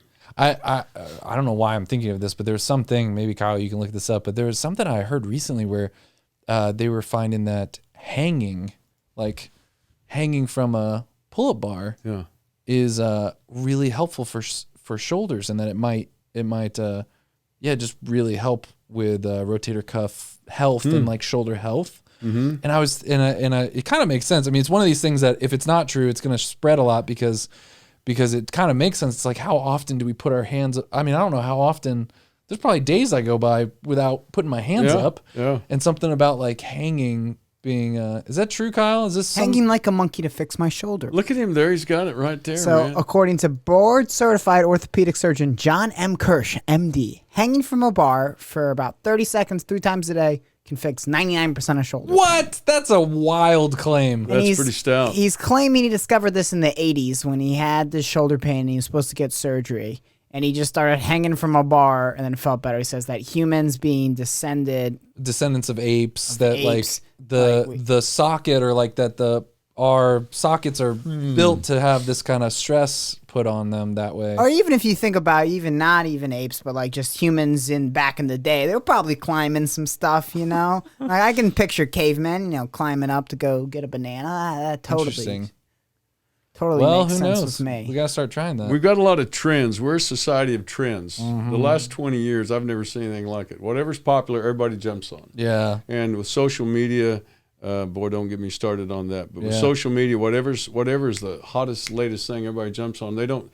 A lot of times they don't stop to recognize the impact of doing something that's not very well proven. Yeah. And it's not substantially justified that you put yourself through that. Yeah, totally. I'm not real big on that one yet. It's hanging. Like coffee colon cleanses. You don't want to start that. I'm not going through all that. No, I'll outlast them. So, you also are I'll just say you're an actor. That's pretty crazy. I appreciate you saying that. It's finally justified. I thank you. I had a good friend who started me on this. Yeah, and not when you were young. I mean, like when did you? How long have you been? You said you did acting when you were younger, but not like professionally until recently. In 7th grade, I wanted to be an actor because I thought this was great. All these. I did too. Honestly, really? Elementary school and middle school, I don't know why. Well, look at your creative side, man. Look what you've created here. I mean, also there amazing. wasn't YouTube back then, so I mean, it's not like I probably would have wanted to be a YouTuber back then, or something. Go. Yeah.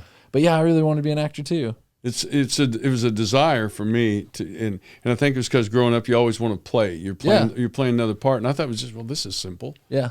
But I was in a play in the 7th grade, and I forgot my lines. Right in the middle of it, I forgot my lines. All the kids laughed, and the teacher was kind enough. The drama coach was kind enough to whisper the words to me and get me going, and I got going. But I remember there was so much pain when they all laughed at me. I said, I'm never doing this again. I'd shifted 100% into athletics, so my creative side there that I really wanted to explore never happened for a long, long, long time. About 3 years ago, I had a friend of mine. She's a director, and she's a great friend of mine, a great life coach, if you will. She was sharing me. She said, Stan, you ought to consider getting into acting. I said, where did that come from? She said, it's just you're expressive was the word she used. Yeah. And she said, I think you would do well at it. So, like anybody else, my ego just shot so full. My head was the size of a beach ball, and I just felt so good about myself. But, I didn't know if I could even do it. Yeah. But I felt good for a moment. And I started taking classes. She recommended an acting coach here in the Dallas area. And who? Let's give him a shout out. I'm trying to think what her last name, what Stacy's last name was. I have to go back to that. I'm sorry. It's been a while since I was over there. But then you got a part, right? Yeah, she offered me a part. So I did it for about 2 years. The first 2 years, then this COVID thing is shut down. But I had. She called me one evening and she said, "Stan, have you got a moment to talk?" And I said, "Yeah." And she said, "I have an idea." She said, "Would you be interested in doing a play, doing a part in a play?" And I said, immediately I'm thinking like small auditorium, high school type thing. And, because that's where that's where I related. And I said, well, I might. I said, tell me about it. And so she said, she told me a little bit about it. And I said, yeah, let's talk about it. And so I said, tell me a little bit more. And she went on. And I said, can I ask you a question? And she said, yes. And I said, was I the last of the three that you considered for this? And she said, Stan, I considered 92 men for this part. Wow. And then the beach ball turned into a huge globe, and but I told her I was trying to work 2 jobs, and I said I can't really do this right now. But it was fulfilling because I enjoy it. I would love to act right now, and I met a director yesterday in Fort Worth, and out of the blue. What kind of stuff are you most interested in? I think I could do a wrinkled old cowboy pretty well. I think so too. But as we've been talking, Kyle, can you pull up a picture of Ian McGregor, or who played Gandalf? Ian McGregor. Every now and then when you're talking, I see. Is it this guy? Yeah, but McKellen. McKellen. Yeah, him, I guess. But wait, no, is that him? No, did he play Gandalf? He looks weird in that photo. Yeah, that's a weird photo. That's a nice comparison. Then we'll roll with that. No, that's I've seen pictures where he looks much more gentlemanly. Right there, he looks like Gollum right there. See, he gives me different vibes. If I were to give one, I get the Christopher Lee vibes from him. Oh, a little bit, maybe a younger. Yeah, sort of. Not really. You've never struck me as a vampire. Well, that's pleasant. I appreciate that. Man. Thanks for not taking the shot. Was this guy Gandalf?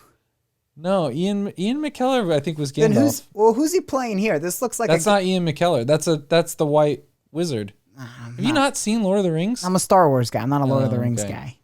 I don't know why I said that as like that's mutually exclusive. You can watch more than one movie, but we're not a Lord of the Rings family. So what else would you be interested in playing? What other kind of parts? I've thought about it. Yeah, anything. I know it sounds funny to be this age, and people say, "Well, let's just dismiss this guy. He's crazy as a loon after this is over." But I can do that. It's what keeps you young, right? Like I think it's what it's like. I'll go down the road and I'll be when nobody really staring at me going down the freeway, and I'll do a different part. I'll take on different persona. Oh, really? I do. And just like random lines, or just something? random lines, and really? I'll just pick. Yeah. And how long have you been doing that for? Like most of your life? Like would you long time. Would you just like make yourself entertain yourself by doing different? I do a 107-year-old man and the lack of, as I'm doing right now, the lack of focus that he's able to continue, and I take it to a part where he was born and it's kind of cool. You're just coming up with all these backstories and just doing a character. Yeah. Well, when I walked out the Stockyards Hotel, I took a friend of mine who'd never been to the Stockyards. We went down there to have lunch and show her the Stockyards. Yeah. And I said, come in and see this art in the Stockyards Hotel, and we walked outside, and after we finished, and this is how God's timing works. These two guys are standing out there. They both have cameras as they're walking up. And I just, how bashful I am. I just said, what are you guys doing? And they turned around, and this guy said, oh, is this your car? And I said, no, but go ahead and use it. And the other guy started laughing, and we started talking. And my friend said she just stepped back in the shade and watched. She said, here it goes. And before it was over, we'd connected, and he's done 4 Western films here in the Fort Worth area. Really? And we're going to connect. So if nothing else, I met some nice guys. It's so fun. But so I was acting like I knew what I was doing when I walked outside. It was just automatic. It wasn't thought about. Yeah. So and what else? I mean, talk about advice for not feeling or getting older. It's like pick up something. Now it's like you're totally excited about acting now. Yeah, too. Why not? I mean, that was one of the things we had talked about today when Bradley and I were talking. I thought, what happened this morning was huge for me because I was able to take some of the pain and the stuff that I've carried with Sam for years. And I had seen yesterday on a ride out to Weatherford, there was a small church out there. I was going out to look at a friend's ranch. He's preparing to sell. Yeah. And on this little church marquee, it says, I don't live in the past because I'm moving to the future. And I thought about that. So I need to lay some of this stuff down. But by the same token, as soon as you do that, it releases you to move forward in whatever it is, the universe, whatever God's going to bring you, you can be available for. Whether it's a relationship, whether it's a bad habit, whether it's a thought process that's not healthy for you. Yeah. You empty that out and you come in with the next supplement to make you better. And if that's not going to be at 100%, you bring in some more. Yeah. The story Stand Stew that I was talking about, the name of my book, was there was something that happened with that really gave me incredible faith. When I was after Sam had been killed, I really struggled in holding the job and keeping my mind right. There's something that clicked and went wrong, and over the years, it's hopefully it's returned to the majority, but.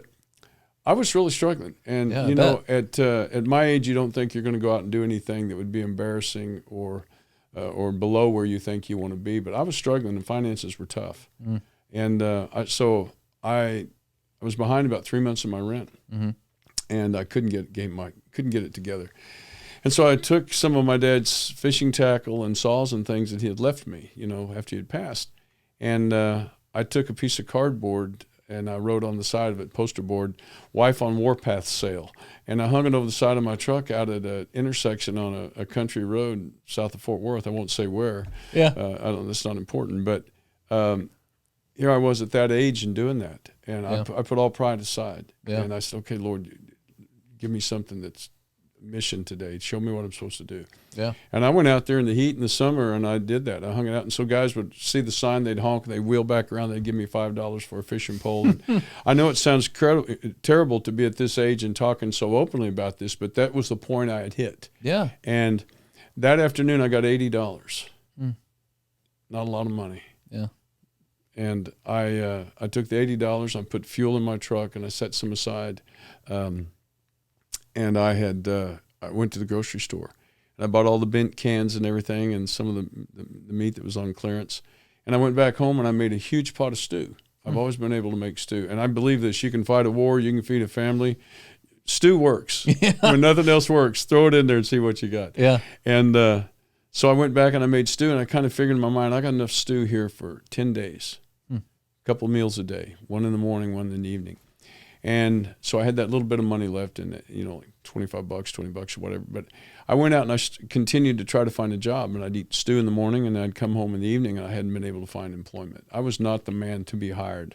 I didn't look it. I didn't feel it. I wasn't putting off that vibe. And at that point in time, I really didn't have anything to offer anybody. But the game changed. After 9 days, I got up that last morning. And every morning I'd pray and every night I'd pray.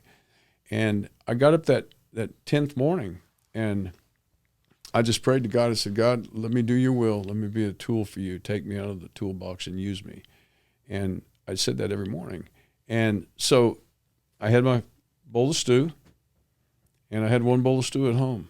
That's all I had left, man. That was all there was. And I went out, and I looked for jobs all day, and I didn't have any luck. And late in the afternoon, I stopped at a gas station to wash my windshield and just kind of regroup. I thought if I clear my windshield, I'll clear my vision. I know things are crazy, but they make sense to me. And I was standing there washing my windshield, and I started talking to this guy, a really nice-looking pair of ostrich boots next door to me, putting in fuel, and I commented on those, and we started talking. We started chatting. And he asked me what I did, and I told him at that time I didn't have a job, and we kept it up. And he was very kind. And he said, why don't you call me in about 45 minutes? Here's my number. I've got to go back to the office. He said, I want to talk to you about something. I said, sure. So I called him, and he said, I'd like to hire you. And I said, you would? And he said, yeah. He said, I've got a place for you. And he said, this is where you go. And he gave me the address, and he said, meet me in the morning. And he said, you'll go to work in the morning for me. And he said, wow. we'll discuss the salary and all that when you show up. Wow. So I go home, and I get that last bowl of stew. I ate my last bowl of stew. I got on my knees, and I prayed, and I cried. And I got up the next morning, and I threw my shoulders back, and I went to the address he'd given me. And when I showed up, he was kind enough. He said, you're gonna be in sales for me. And he said, I have a pickup out here that's for you to use. And he said, you'll have an expense account. And he said, after you talk to me, he said, I realize you're probably a little short on money, so I'm going to go ahead and advance you $2,000. Wow. And he said, now let's go to work. Dang. And what was the job, in sales? It was in sales. Wow. And so I went from my last bowl of stew, and this is how God works. If you believe and you stay strong and you do what you know is in your heart you're supposed to do. I went from that last bowl of stew pending that night to the following morning to have a job, a truck, an expense account, and a man who hired me and made me part of his team. Wow. You see, that's not Stan. Yeah. No, Stan was persistent. It was persistent, and I tried to be consistent. Yeah. But what I didn't know was God was the consistent one. God was was there all along, and he wasn't testing me. God didn't just always test us. Yeah. But he was there when I needed it the most, right at the end. That's a great story. Isn't that crazy? Yeah, that's a really good story. I called it Stand Stew. So my book is going to be called Stand Stew because it's going to be about things where the Lord has stepped in and helped me, or I've had things happen, or friends, and I've learned from them. So, man, when's the book coming out? As soon as I get it done, man. How far into it are you? Oh, I'm probably 30% into it. Yeah. I mean, it's pretty. I'm not a good writer. I like to think I am, but I'm not. That's exciting. But it's kind of cool. Have you thought about just voice, like dictating? Bradley mentioned that this morning. And having someone just edit it? Yeah, I think that's what I need to do. Get with you cats and get it done that way. just get it or get it out. Just to get the first draft. Yeah. Like just get as much out, just talk as much as you want and get it all out, and maybe just have someone else start piecing it together or just do a pass through kind of edit, and then you read through it and see what you think and start, because I mean the real work is editing. Like the writing, the draft is like, you could get a lot of words down, but then the editing, like what am I What do I want to say here? How, that kind of stuff. But that sounds like, I'll buy your book. You're hired. I'll buy your book. I'm hiring too. you to do it and give you a free copy. And I'll buy. Okay, there we go. Kyle, you're in the book. All right, great to be in the book. We already got one illustration. We got an illustration. That's right. We got an illustration on lock. And a story behind and an example of how hard work and diligence and 20 minutes into a new venture works. All right, here we go, Stan. Have you ever seen? We got a script here. We do? Have you ever seen? Here we go. There's just different. It's actually not a script. There's different. There's different passages from a movie here. I wonder if you know. Here, read that first one at the top. Let me put these Dollar General glasses on. And I got a copy of it too. I think we'll do some acting here. Oh boy. So, do you recognize from this first quote? It's Dirty Harry. Yeah, Dirty Harry, Kyle. I'm a Dirty Harry fan. I've seen all of the movies actually. Okay, so what if we did? Let's do the second. Let's do this. The second paragraph, the second section here. So this is Dirty Harry. Do you want to play the mayor? You need to play Harry Callahan. Okay. You play Clint Eastwood. You're going to put this on me right here now. Okay. Yeah, let's do it. Let's try it. Let's I'm try a horrible actor. You're a professional actor. I'm not a professional actor. No. I was told once they offered me a sausage sandwich and a cold beer to get off the stage. And I turned and I said, "Wait, I have a friend who's a piano player over here. He'll need one too." Okay, so there's our cameras. There's our cameras, Stan. Okay, so what are we doing? Okay, so I'll be the mayor, I guess, and you'll be Harry Callahan. Okay. I don't know if this passage is long enough, but we'll try. Okay. All right, so I need to come up with a backstory for the mayor. So you think about. Well, you know who Dirty Harry is. I haven't seen this movie in a long time, to be honest. Is the mayor a good character right now? He's like always on Harry's butt for like not playing by the rules. Oh, okay. Yeah, so I can do crooked, that. Yeah. All right. Okay. So you're Harry. Okay. And I'm the mayor. And I'm real upset with you. Okay. Here we go. You ready? Yeah. Callahan, I don't want any more trouble like you had last year in the Fillmore district. You understand? That's my policy. Yeah. Well, when an adult male is chasing a female with intent to commit rape, I shoot the bastard. That's my policy. Intent? How'd you establish that? When a naked man is chasing a woman through a dark alley with a butcher knife and a heart on, I figure he isn't out collecting for the Red Cross. I think he's got a point. How'd we do, Kyle? I think it was good. I love Dirty Harry, man. That was great. Like, it's an all-time movie for that reason. Okay, let's another one. Let's do another. Okay, the one below it, doctor. Okay, now I'll be the doctor. Oh, just click that. Okay. Thanks. So now I'll be the doctor. See, I tried getting the script, but older scripts are harder to get. Oh, yeah. And this is kinda it cool, was like $20 I or something. forgot this, man. Okay, so I'm the doctor. What happens in this scene here with the doctor? Like, what's my intention here? What's my motivation? He's trying to save his leg.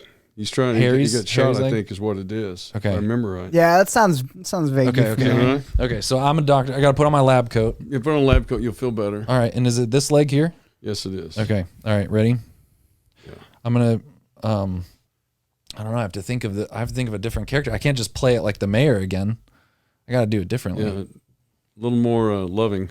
Okay, more loving. But still intent. But also kind of like Harry, right? Yeah. Okay. All right. Sure, Harry. We can save the leg. Takes out some. Oh, take out some scissors. Here, your scissors. Sure, Harry. We could save the leg. What are you going to do with those? I'm gonna cut your pants off. No, I'll take them off. It'll hurt. $29.50. Let it hurt. That was pretty good.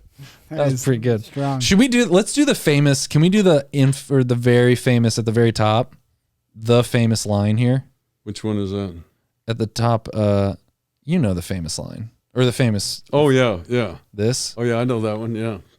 Mm-hmm. Okay, so maybe we'll each take turns looking to camera. Yeah, you go first. Okay, I'll go first. I'll follow your lead. Should I just do it as Harry? Yeah, absolutely. Or should we put like a spin on it? Like I'll do it as like a female hair, like a 2021 hair. Just do a normal Harry. Just do a Harry. I don't know if I have. You have Harry. You got it. I don't know that I have Harry. I believe it in you.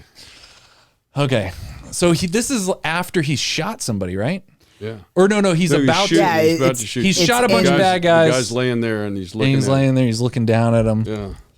Right, and he's like shot a whole bunch, right, Kyle? Right, because he shot him a couple times, but that's the big question is how many times? Okay, here we go. Okay, I'm gonna look at this while I'm. All right, so I got my gun, and I got that Clint Eastwood. You got it, man. There it is. I love it. Okay, you ready? Yeah. Maybe you say action. Like I'll get Okay, into ready. character, and then you Give me just the say eye, and I'll action, say. and I'll be. I'm gonna try not to laugh. You got it, man. Okay, I'm gonna be Dirty Harry. This Yes, is you are. embarrassing. Okay, ready? All right. Okay, Action. wait. What does the actor say to tell the director that he's ready? I don't know. Like before action. Should I say action? And clap Action? my No, hands? But he says action. But how do I tell the director I'm ready? Do I just say I'm I think ready? the director makes that call. you know? Oh, that's true. Okay. All right. Okay. All right. Okay. Go for it, man.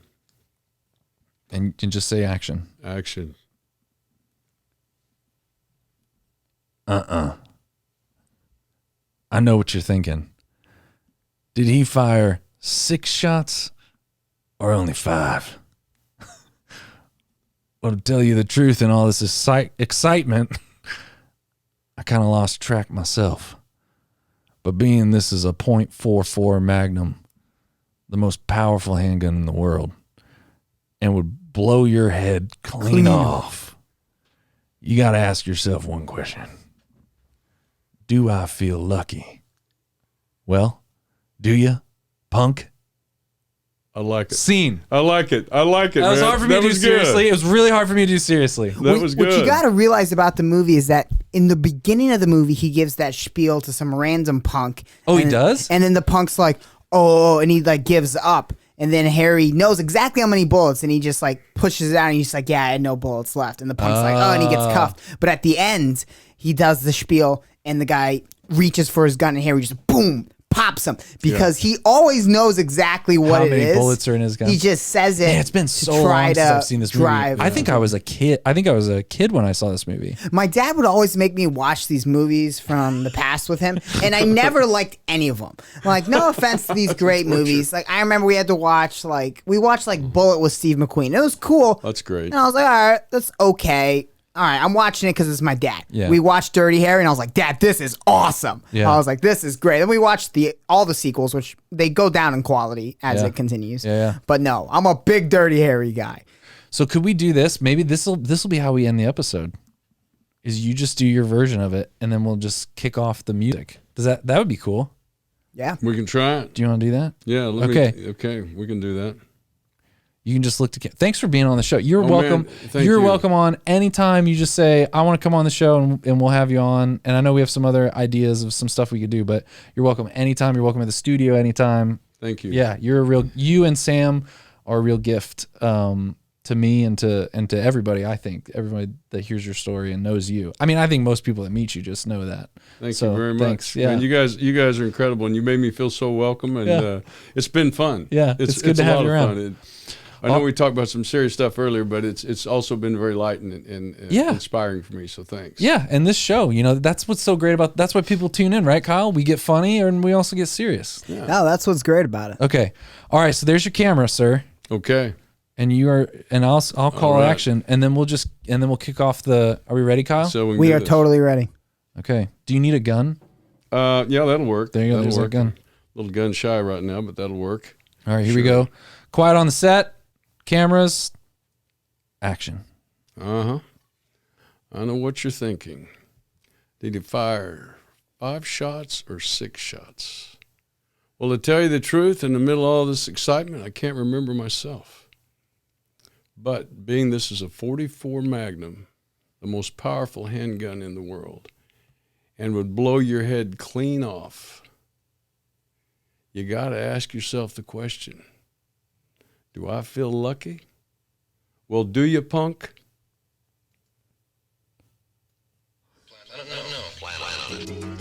That was that great. it? That was good, man. That was good. This was such a good episode. That was a kick, man. That was a kick. Thank you guys, man. I felt like I was doing okay. You know, you're I felt doing like great. It was cool. It was such a good. It was fun, man. It's exactly what it should be. I'm Raymond Arroyo. We'll see you next time.